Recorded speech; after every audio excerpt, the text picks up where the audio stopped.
This is the Good Neighbor Podcast, the place where local businesses and neighbors come together. Here's your host, Cabo Jim Schaller. Welcome, good neighbors, episode number 112 of the Good Neighbor Podcast Estero. Today we have good neighbor Tommy Davis from Gulf Coast Aluminum. Tommy, welcome. Hey, thank you for having me on. Yeah, it's excited to learn a little bit more about you guys and share what you do over at Gulf Coast Aluminum. So why don't we start off with that? Why don't you share with our listeners what you do? Yeah, we really specialize in enhancing your outdoor living space, whether it's going to be a new enclosure or an enclosure in a pool or a screen room, just any type of summer kitchen, any type of time you spend outside, glass room, acrylic rooms, all of the above. Pretty much that. Just mostly we specialize though in custom enclosures for different picture windows or to really especially after the hurricane, helping people has mostly been enclosures as of lately. Right. I'm sure that's picked up a bit since Hurricane Ian came through. Yeah. So how did you get involved in this industry?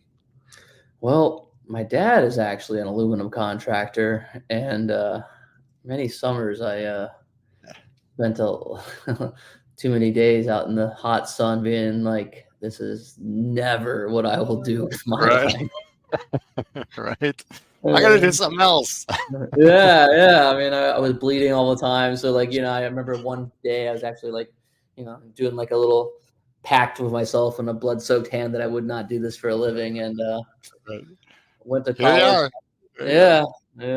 Well, actually, the real story is I went to college. I got 2 bachelor degrees, just to stay away from aluminum. And then I started an internet marketing company, stay away from aluminum. Right. And Google changed their algorithm, and I started advertising for local businesses. And I started advertising for my dad's. And at that time, 2012, contractors were, they don't know what an email was. I was trying to be like, hey, this is the future. And he's like, nah, boy, yellow book. That's how business ran. It's only yellow book. Get out of my office. And it was a really big opportunity, to say the least. So. There you go. So you jumped in and then took the reins and took over and got them in the right path in the future. So I guess. Sorry. No, go ahead. My dad still owns his separate aluminum company. So okay, there you go. Working with families difficult. I hear you. I totally agree with that. So obviously owning your own business, your journey, there's probably been some challenges or obstacles along your path that maybe you can look back at now and say, you know what? Okay, I'm in a better place now. But anything happen along your journey? Oh yeah, just not knowing just the gross underestimation of what it takes to make anything happen. You just you assume X, and then after 6 to 8 months of hard work, you're a little bit enlightened too. And that happened in the beginning all the time. Every single service or new product was going to be, if I only knew. Luckily I was younger and dumber, and I was willing to take the 90-hour work weeks then, and grew out of that. So just pretty much any type of new service with engineering, permitting, you don't really understand, each municipality is different when you try to go into a new market, and just the level of the building department wants each highlighter a certain color or they reject it, and each department wants a different color for each line. So it's not designed. A challenge. It's just really not designed to go through quickly. It's kind of designed to keep them happy. Right. They got to stay and work. They got to be doing something, right? So are there any maybe myths or maybe misconceptions surrounding the industry that maybe we could clear up for our listeners? Yeah, there's so many. I would say one of the big ones is cut the screens in the event of a hurricane. That's not, these enclosures are designed by an engineer to withstand hurricanes. For that part, when we do have a lot of failures, a lot of the reports came back is a lot of the roof beams weren't stitched or put together properly with the screws. So that's why the cutting the screen is going to do nothing but cost you money. It's if the screen enclosure is going down, it's not that. And then a little bit of it's sticker shock. Sometimes people think they cost $5,000, and realistically, especially with concrete, looking at 25. And lastly, a lot of the cost is really not the aluminum. It's just the logistics to be able to make something happen from raw aluminum to through engineered process and final inspection is tremendous. That's the challenge. Yeah. Do you see any trends within the industry currently? Yeah, I mean, right now we're going to a lot more open view. Like a homeowners really don't want to feel like they're in jail, especially when they you buy a really nice, beautiful piece of Florida real estate to go overlook the lake. And Yep. we really want the open view so you can like see the lake or see whatever it is you bought that you're trying to look at in the afternoons.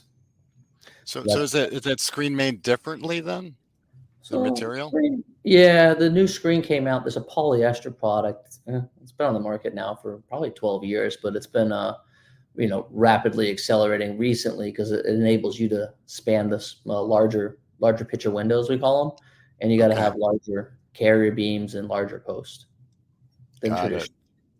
Makes sense. And then the screen in itself, I know there's a finer mesh per se for the quote unquote no CMs and things like that they can't get through, correct? Yeah, it's really helpful in some of the areas in right by Naples or like any type of preserve or on the beach. You pretty much need it. Yeah, they're gonna get in. So, are you from down here originally? I was born in Port Charlotte, Florida. So wow, a Florida native. Hard to find, and you've stayed down here, which is good. Some of us had to move down here from other places, but I've been down here for 30 years now. God, I'm old. Yeah, it's like the same myself. So it's changed a lot. It's changed a lot. That's for sure. For sure. So outside of work, when you do have a little bit of free time, what things do you enjoy doing?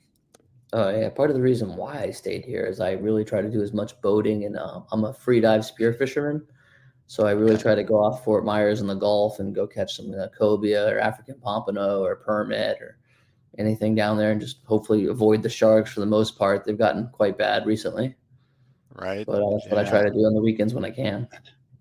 I've got that shark tracker on my phone, so I'm always watching where the big guys are at, and they're out there. They're out there a little ways, but they're venturing closer to the shores nowadays. Yeah, I'm not a fan.